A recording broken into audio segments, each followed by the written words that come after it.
నేను స్పాట్లో ఉండాలి అని తను కూడా నాతో పాటు ఉండి టోటల్ అవుట్పుట్ వచ్చేదాకా నిద్రపోకుండా తను కూడా నాతో పాటు ఉన్నాడు. Thank you so much Babu. And మన యుగంధర్జీ ప్లీజ్. బ్లాక్ ఒక్కొక్కళ్ళు బ్లాక్ బాస్టర్ కొట్టిలా హెచ్ఓడీస్ అందరు లేట్గా వస్తున్నారు. సో ఆ చక్రితో పాటు నాకు మోహన్ కృష్ణ గారు లాస్ట్ మొన్న కూడా చెప్పాను బాబాయ్ అనుకుంటాను రైటింగ్. సో బాలకృష్ణ గారితో పాటు ఉంటూ ప్రతి డైలాగ్లోనూ ప్రతి దాంట్లోనూ ఆయనతో బాగా ట్రావెల్ అవుతూ మాకు చాలా మంచి అవుట్పుట్ వచ్చేలాగా. నాకు జనరల్ రైటింగ్ టీం ఎలా ఉంటారంటే ఓన్లీ రాసుకొని డైరెక్షన్ వెళ్ళిన తర్వాత వెళ్ళిపోయేవారు. బికాజ్ నేను బేసిక్గా రైటర్ అవటం వల్ల వీళ్ళందరూ నేను నా వైఫ్ కిడ్ కన్నా నేను వీళ్ళతో ఎక్కువ స్పెండ్ చేసి ఉంటాయి 2 years. సంక్రాంతులు, క్రిస్మస్లు, దసరా, దీపావళి అన్నీ వీళ్ళతోనే. సో నాతో పాటు ఉంటూ అలానే వినీత్ టోటల్గా కేర్ తీసుకుంటూ ఇప్పుడు పోస్టర్ వచ్చినా టీజర్ వచ్చినా గ్లిమ్స్ వచ్చినా అందరూ అంటే మిగతా సినిమాలకి మాకు అవుట్ స్టాండింగ్గా ఉంది అనటానికి కారణం తన ఎఫర్ట్స్. తను కూడా టోటల్గా నాతో పాటే ఉన్నాడు. సో తర్వాత డైలాగ్స్ గురించి చెప్పాలి. నందు, బాను వీళ్ళిద్దరూ కూడా చాలా బాగా రాశారు ఈ సినిమాకి. ఎన్నో వర్షన్స్ రాపించాం. స్పాట్లో కూడా మీరు లాస్ట్ ఇక్కడ రోల్ చేస్తున్నప్పుడు కూడా నాకు ఏదో ఒకటి అనిపించి మళ్ళీ ఈ టీం అందరు కలిసి వాళ్ళతో కోఆర్డినేట్ అయ్యి బెస్ట్ అవుట్పుట్ తీసుకొచ్చేవాళ్ళు. తర్వాత ఇక్కడ కూర్చుని ఇక్కడ నాతో పాటు ఉన్న బ్యూటిఫుల్ గార్జియస్ ఉమెన్ గురించి చెప్పాలి. ఈ సినిమాలో నేను సర్ప్రైజ్ అయిపోయింది ఏంటంటే మీరు రాసినప్పుడు మాకు అదే నమ్మకం. అంటే మేల్ డామినేషన్ ఉంటున్న సినిమాల్లో ఎక్కడో ఉమెన్కి స్పేస్ ఇచ్చి రెస్పెక్ట్ ఇస్తే దాని రిజల్ట్ ఎలా ఉంటుందా అని ప్రయత్నించాం. నిజంగానే వాళ్ళ ప్రజ్ఞా స్క్రీన్ మీదకి వచ్చినప్పుడు ఆ అప్లాస్ నేను చూశాను. తనకి ఫైట్ మధ్యలో చిన్న ఒక యాక్షన్ సీక్వెన్స్లో ఒక చిన్న కట్ పెడితేనే విజిల్స్ వేస్తున్నారు. అలానే కథ వినగానే ఫస్ట్ చాలా పాపం టెన్షన్ పడింది. ప్రెగ్నెంట్ ఉమెన్ అంటున్నారు. అఖండాలో కూడా నాకు పాప ఉంది బాబీ గారు అని. బట్ వన్స్ కథ విన్న తర్వాత ఒక 10 to 15 minutes ఆలోచించి వెంటనే ఓకే చెప్పింది. ప్రజ్ఞ థ్యాంక్ యూ సో మచ్. నీ ట్రస్ట్, నీ నమ్మకాన్ని మేము నిలబెట్టాం అనుకుంటున్నాం. నీ బర్త్డే రోజు మంచి గిఫ్ట్ ఇచ్చాం నీ నమ్మకానికి. అలానే శ్రద్ధ శ్రీనాథ్ గారి గురించి చెప్పాలి. ఈ సినిమాకి చాలా ఆయువు పట్టు అనమాట. చాలా ఇంపార్టెంట్ క్యారెక్టర్ అది. అంటే 100కి 100 మార్క్స్ వేసే పర్ఫార్మెన్స్ చేసే ఒక గర్ల్ కావాలి మాకు. సో నాకు బిఫోర్ జెర్సీ నేను విక్రమ్ వేద సినిమా చూశాను చెన్నైలో. సో ఆ సినిమా చూసినప్పుడు అనుకున్నాను ఎట్టి పరిస్థితుల్లో ఏదైనా మంచి సీన్ మంచి క్యారెక్టర్ ఏదైనా ఉంటే శ్రద్ధ గారిని అప్రోచ్ అవ్వాలని అలా అప్రోచ్ అవ్వడం జరిగింది. 1-2 మీటింగ్స్లో వెంటనే తన సైడ్ నుంచి ఎక్కడో ఫ్యామిలీతో కులుమాల అని ఎక్కడికో వెళ్ళారు. షిరిడీలో సిగ్నల్ లేదు sir, I with my parents, can I get back to you అన్నారు. ఎలాంటి పొజిషన్లో ఉన్నామంటే ఇంకో 1 weekలో షెడ్యూల్ వేయాలన్నమాట. నేను ధైర్యంగా మా కోడైరెక్టర్ సోమరాజు గారు, రాధా గారు కలిసి షెడ్యూల్ వేసేస్తున్నారు. శ్రద్ధ సినాల్ అని కాస్ట్యూమ్స్తో కూర్చొని మాట్లాడేస్తున్నాం. బట్ అమ్మాయి వస్తారో లేదా ఎక్కడో చిన్న క్వశ్చన్ మార్క్. బట్ ఫైనల్లీ శ్రద్ధ గారు ఓకే అంటాం. ఈరోజు సినిమాలో నిజంగా సెకండ్ హాఫ్లో ఇద్దరు ఉమెన్ కలిసి ఈ సినిమాని చాలా అంటే బాలకృష్ణ గారు అనేది ఒక సుప్రీం పవర్, ఒక వాల్కెనో లాంటిది. దానికి పక్కన ఒక పిల్లర్స్ లాగా ఉంటూ ఈ సినిమాని ఒక బ్యూటిఫుల్ ఫ్యామిలీ ఫిల్మ్ చేసిందంటే మేము రాసిన రైటింగ్ అవ్వచ్చు, వీళ్ళిద్దరు ఇచ్చిన పర్ఫార్మెన్స్ దానికి చాలా బాగా యాడ్ అయింది. అలానే ఊర్వశి జనరల్గా సాంగ్ కోసమే పెడతాం అనుకుంటారు. బట్ నాకు సినిమా మొత్తంలో ఒక సెటిల్డ్ పర్ఫార్మెన్స్లో వెళ్తున్నాం. నేరేషన్ కొత్తగా పట్టుకున్నాం. పేసీగా పరిగెత్తుంది సినిమా. గ్లామర్తో పాటు సాంగ్ కోసం ఎవరో బయట నుంచి ఒక అమ్మాయిని తెస్తే బాగోదు, కథలో నుంచి ఒక అమ్మాయి ఉండాలని ఊర్వశిని అప్రోచ్ అయ్యాం. తను కూడా నా మీద ఉన్న రెస్పెక్ట్, బాలబాబు గారి మీద ఉన్న గౌరవంతో వెంటనే ఓకే అనింది. అలానే తను ఇంటర్వెల్కి వచ్చి యాక్షన్లో లీడ్ తీసుకుంటున్నప్పుడు అప్లాస్ చాలా హ్యాపీ ఫీల్ అవుతున్నాను. అండ్ యుగంధర్ గారి గురించి చెప్పాలి. నేను ఎప్పుడు అంటే డైరెక్టర్గా మనం మెట్టు ఎదుగుతున్నప్పుడు సినిమా టు సినిమా మనకు మెచ్యూరిటీ లెవెల్స్ తెలుసుకుంటూ ఉంటాం. ఆ ప్రాసెస్లో వాటర్ని, ఫైర్ని, యానిమల్స్తో అంత ఈజీగా సీజీల జోలికి వెళ్ళకూడదు.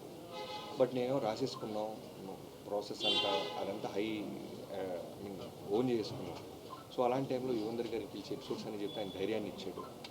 మీరు థింక్ చేయండి బాబీ గారు, మీరు ఎంత దూరం థింక్ చేస్తారు చూడండి, నేను నా టీంతో నేను అచీవ్ చేస్తాను. అలానే ఇవాళ రోజున ఇంటర్వెల్ ముందు బాబీ డియోల్ గారి లెపర్ట్ సీక్వెన్స్కి అంత అప్లాస్ వస్తుందంటే only because of his support and vision.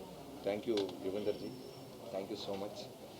మొన్న మధ్య ఎప్పుడు మీరు ఇంటర్వ్యూలో కూడా నా బెస్ట్ వర్క్ అన్నారు. ఆయన ఫిల్మోగ్రఫీలో చాలా బిగ్ ఫిల్మ్స్ ఉన్నాయి. So Daaku Maharaj before release and best work అన్నప్పుడు నేను చాలా ప్రౌడ్గా ఫీల్ అయ్యాను. Thank you so much. అన్నాలే అవినాష్ కోళ్ళ గారు రావాల్సింది, ఆయన కూడా ఎక్కడో థియేటర్ ఫ్యామిలీతో వెళ్ళినట్టున్నారు. సో అవినాష్ గారితో ఫస్ట్ టైం చేస్తున్నానండి. నిజంగానే ఈ టీం అందరూ కూడా అంటే భగవంతుడు ఒక మంచి బ్లాక్ బస్టర్ ఇవ్వడానికి ఒక మంచి టీంని తనే పంపిస్తాడన్నట్టు టెక్నీషియన్స్ నుంచి రావటంలో అవినాష్ కోళ్ళ గారు, గట్టిగా థియేటర్లో అరిసేసి పోయింది గురువు గారు. సో అవినాష్ కొల్ల గారికి thank you so much Avinash ji. Can't forget మీ మీ సపోర్ట్, ఈ విజన్ని ఇంత బాగా థియేటర్కి స్క్రీన్ మీదకి ఎగ్జిక్యూట్ చేయడానికి నాకు హెల్ప్ అయినందుకు thank you so much. And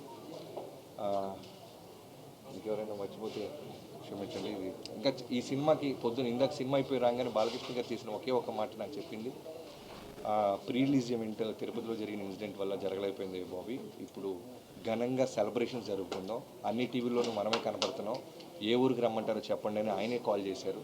so evening కూడా మీ అందరూ టీం అందరూ గెట్ టుగెదర్ అవుతున్నాం. చాలా హ్యాపీగా ఉన్నారు బాలయ్యబాబు గారు అయితే. అంటే మాటల్లో చెప్పలేను, కొన్ని అంత బాగా పొడిశారు ఆయన. Thank you so much Babu, love you. మీరు ఇచ్చిన స్పేస్, మీరు ఇచ్చిన ఫ్రీడమ్, అంటే సీనియర్ హీరోస్తో చేసినప్పుడు నిజంగానే సినిమా హిట్ కొడతాం అంటే అంత ఈజీగా ఎక్కడో భయం ఉంటుంది. మోర్ దాన్ 100 ఫిల్మ్స్ చేశారు. ఒక పక్క చిరంజీవి గారు కానీ ఆయనతో చేసినప్పుడు నాకు అదే భయం ఉండేది. బట్ లక్కీగా మేము చేసిన ఎఫర్ట్స్ని వాళ్ళ వేరే రూపంలో సక్సెస్ ఇచ్చింది తెలుగు ఆడియన్స్. అలానే బాలకృష్ణ గారితో చేసినప్పుడు ఇంకా ప్రెషర్ ఫీల్ అయ్యాను. అంటే అంత పెద్ద బ్లాక్ బస్టర్ తర్వాత చిరంజీవి గారితో బాలకృష్ణ గారితో చేసినప్పుడు ఇంకా ఒళ్ళు దగ్గర పెట్టుకొని దానికంటే బెస్ట్ ఇది ఇవ్వాలని ప్రయత్నించాం.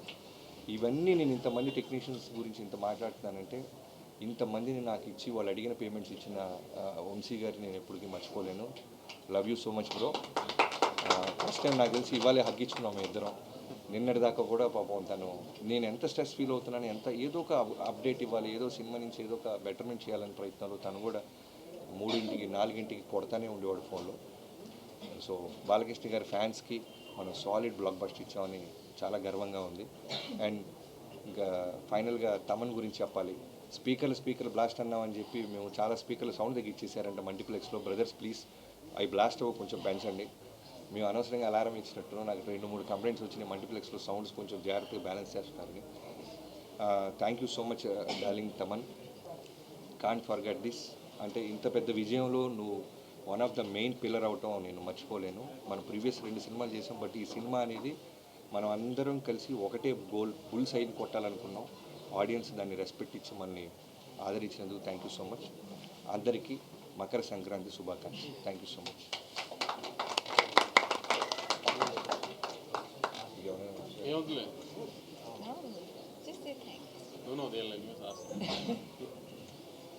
అవి ఉన్నాయా ఇప్పుడు? అవి లేవనుకో నేను చాలా మాట్లాడాను.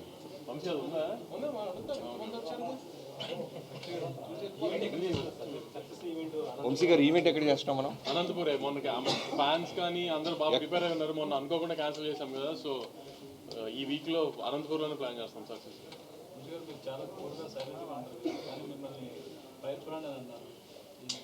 ఆయన కూల్గా ఉన్నారా? మైక్ ఆయన పక్కన కూర్చొని టెన్షన్ ఉంటుంది గురు. కూల్ ఏంటి? నేను బాలకృష్ణ గారి పక్కన చాలా తక్కువ కూర్చుంటా సెట్లో, అలానే మనోడి పక్కన. ఫైర్ బ్రాండ్ అవి. రిజల్ట్ వచ్చేదాకా మాకు ఆ స్ట్రెస్ ఉంటుంది, కానీ రిజల్ట్ వచ్చిన తర్వాత కొంచెం ఇంకా రిలాక్స్ అయిపోతాం కదా. సో మీ అందరికీ ఇక్కడే తొడలు కొట్టాను కదా నేను, ఇష్టం కొంచెం మరి ఫోన్లో ఆ చెప్పింది అయినాయి అన్నంత హ్యాపీనెస్ ఉంటుంది కొంచెం, అందుకని ఇంకా రిలాక్స్గా నెంబర్స్ ఎందుకండి. ముందైతే ఎక్కడ ఒక నెగిటివ్ వర్డ్ లేకుండా అంత పాజిటివ్ ఉంది రిపోర్ట్. పండగ సినిమా రెవెన్యూ ఎంత చేస్తుంది అనేది ఇంకా స్లోగా టైమే చెప్తుంది. బాబీ గారు ఈ సినిమాలకి ఫస్ట్ నెగిటివ్ టాక్ వచ్చి హిట్ అవుతుంటుంది, దీనికి ఫస్ట్ డే నుంచి బ్లాక్ బస్టర్ టాక్ వస్తుంది. ఎలా ఉంది? చాలా ఆనందంగా ఉందండి. మీరు వేసిన ప్రశ్నలో ముందు చెప్తుంటే చాలా వినడానికి ఆనందంగా ఉంది. Thank you so much. బేసిక్గా మాస్ కమర్షియల్ సినిమాకి టెక్నికల్ అప్రిషియేషన్ చాలా అర్థం. ఈ సినిమా గురించి, మ్యూజిక్ గురించి, లైక్ ఎడిటర్ గురించి అన్ని మాట్లాడుతున్నాం. Action choreography. సో దాని అదే మీకు చెప్పాను కదండి, వంశీ గారు నేను ప్రాజెక్ట్ స్టార్ట్ చేసినప్పుడు మా మెయిన్ మోటివ్ ఏంటంటే ఖచ్చితంగా చాలా న్యూ ఏజ్ కమర్షియల్ ఫిల్మ్స్, గొప్ప కథలు ఏమి రాయలేము. ఎందుకంటే మోర్ దాన్ 100 ఫిల్మ్స్ చేసిన బాలకృష్ణ గారితో నేను ఎక్కడి నుంచి ఏలియన్ నుంచి కథ తీసుకురాలేదు. ఎందుకంటే ప్రొడ్యూసర్కి డబ్బులు మిగలాలి, సేఫ్ గేమ్ చేయాలి. సో ఆ ప్రాసెస్లో నుంచి ఒక కమర్షియల్ ఫిల్మ్ని న్యూ ఏజ్గా చెప్పాలంటే బెటర్ విజన్ ఉండాలి, మంచి డిఓపి ఉండాలి, మంచి ఎడిటర్ ఉండాలి, మంచి మ్యూజిక్ డైరెక్టర్ ఉండాలి. సో ఇవన్నీ కూడా అవుట్పుట్ ఇప్పుడు మీరు ఏదైతే అప్రిషియేట్ చేస్తున్నారో తెలుగు ఆడియన్స్ అన్న మీరైనా, మేము 2 years బ్యాక్ మా ఇంటెన్షన్ అది ఖచ్చితంగా బెస్ట్ అవుట్పుట్ ఇవ్వాలి అనే దాంతోనే బయలుదేరాం. దాని మీదే హోంవర్క్ చేసాం. ఈ రోజున దాని రిజల్ట్ మేము ఎంజాయ్ చేస్తాం. శేఖర్ గారు లాస్ట్ మినిట్లో బాలకృష్ణ గారు పవర్ఫుల్ డైలాగ్స్ అవన్నీ ఎక్స్పీరియన్స్ చేస్తున్నాం. సెటిల్గా అనిపించారు ఈ సినిమాలో బాలకృష్ణ గారు. ఎక్కడ కూడా ప్రీవియస్ మూవీస్కి కంపేర్ చేస్తే బాలకృష్ణ గారిలో సెటిల్నెస్ అనేది చాలా అండర్లైన్ చేస్తారు. అది బాగా వర్కౌట్ అయింది. Yeah, yeah. కాన్షియస్గా తీసుకుని చేసి కాన్షియస్గానే అండి. ఎందుకంటే ఇప్పుడు ఆ, బాలకృష్ణ గారితో ఓ డైరెక్టర్గా నాకు పేరు రావాలన్నా, ఆడియన్స్ మిగతా సినిమాల కన్నా ఈ సినిమాకి ఎక్కువ ఎంజాయ్ చేస్తూ వెళ్ళాలన్నా ఎక్కడో ఒక ఎక్స్ ఫ్యాక్టర్ మనం క్రియేట్ చేస్తూ ఉండాలి. అది విజువల్స్లో అయి ఉండొచ్చు, బాలకృష్ణ గారి ప్రజెన్స్లో అయి ఉండొచ్చు, అలానే కాస్ట్యూమ్స్లో అయి ఉండొచ్చు. కాస్ట్యూమ్స్ ఇంతమంది పోతున్నారంటే హర్ష అని మా కాస్ట్యూమ్ స్టైలిష్ ఉన్నారు. తను కూడా తన టీంతో పాటు రోజు ఉండి బాలకృష్ణ గారిని కంఫర్టబుల్గా చూసుకుంటూ, బాలకృష్ణ గారు దేని మీద అందంగా ఉంటారు.